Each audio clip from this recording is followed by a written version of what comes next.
जिस व्यक्ति ने कभी गलती नहीं की, उसने कभी भी कुछ नया करने की कोशिश नहीं की। ऐसा कहना है विश्व के सुप्रसिद्ध वैज्ञानिक और भौतिक शास्त्री एल्बर्ट आइंस्टाइन का, जिन्होंने हमारे युग को इतना विकसित और डिजिटल बनाने में बहुत ही महत्वपूर्ण भूमिका निभाई है। वह अपने सापेक्षता के सिद्धांत और द्रव्यमान ऊर्जा समीकरण के लिए विख्यात हैं।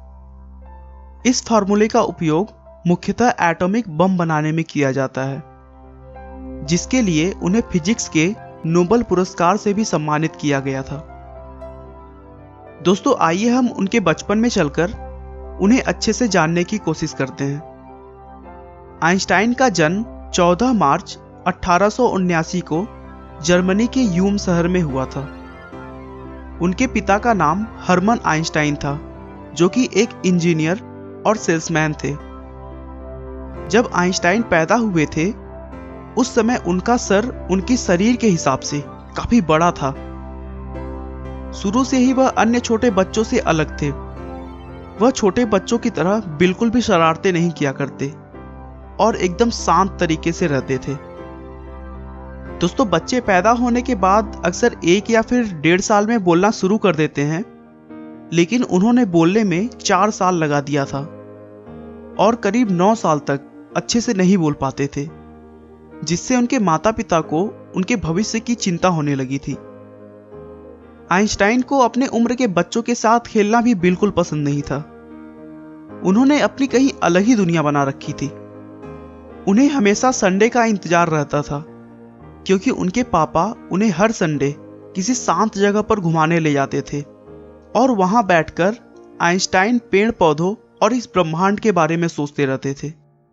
उनके मन में हमेशा यह बात रहती थी कि आखिर ये दुनिया चलती कैसे है। अपनी शारीरिक कमियों और न बोल पाने की वजह से उन्होंने स्कूल जाना बहुत लेट स्टार्ट किया। उन्हें स्कूल एक जेल की तरह लगता था। उनका मानना था कि स्कूल एक ऐसी जगह है जहां कोई भी आजाद नहीं है। इस सोच के पीछे एक कारण भी था।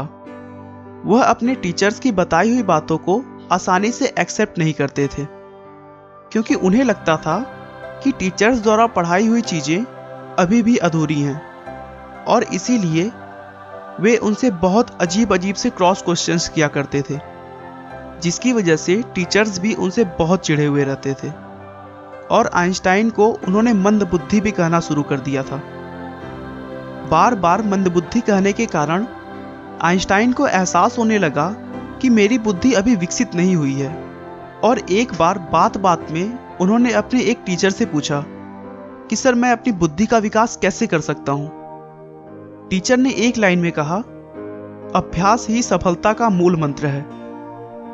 टीचर की उन बातों को आइंस्टाइन ने अपने दिमाग में बिठा लिया और एक दृढ़ निश्चय किया कि अभ्यास के बल पर मैं एक दिन सबसे आगे बढ़कर दिखाऊंगा। उसके बाद से तो मानो उनकी जिंदगी बदल गई और अपने कठिन परिश्रम और अभ्यास की मदद से उन्होंने मैथ और फिजिक्स में महारत हासिल कर लिया, जिसके बाद उन्होंने बहुत सारे अद्भुत खोज किए, जैसे सापेक्षता के सिद्धांत, द्रव्यमान ऊर्जा, गति प्रकाश के ऊष्मीय गुण और भी बहुत। आज घर बैठे हमें इंटरनेट के द्वारा जो जानकारियां प्राप्त हो रही हैं, उन सभी आविष्कारों में भी एल्बर्ट आइंस्टाइन का महान योगदान है। उन्होंने दिखा दिया कि एक मंदबुद्धि व्यक्ति भी मेहनत, हिम्मत और लगन के बल पर इस संसार में कुछ भी कर सकता है। एल्बर्ट आइंस्टाइन अपने दिमाग में ही पूरी रिसर्च को सोचकर पूरा प्लान तैयार कर लेते थे, जो कि उनके लैबोरेटरी प्रयोग से ज्यादा सटीक होता था। एल्बर्ट आइंस्टाइन को इजराइल के राष्ट्रपति पद का प्रस्ताव भी दिया गया, लेकिन उन्होंने इसे विनम्रतापूर्वक मना कर दिया। अमेरिकी सरकार आइंस्टाइन के टैलेंट से इतना डर गई थी कि उनके पीछे अपना जासूस लगाकर रखी थी, ताकि उनके रिसर्च का कोई गलत प्रयोग ना हो सके जो कि देश के लिए हानिकारक हो। यहां तक कि एक पैथोलॉजिस्ट ने आइंस्टाइन के 100 परीक्षण के दौरान उनका दिमाग चुरा लिया था, ताकि वह उनके बुद्धिजीवी होने का पता लगा सके।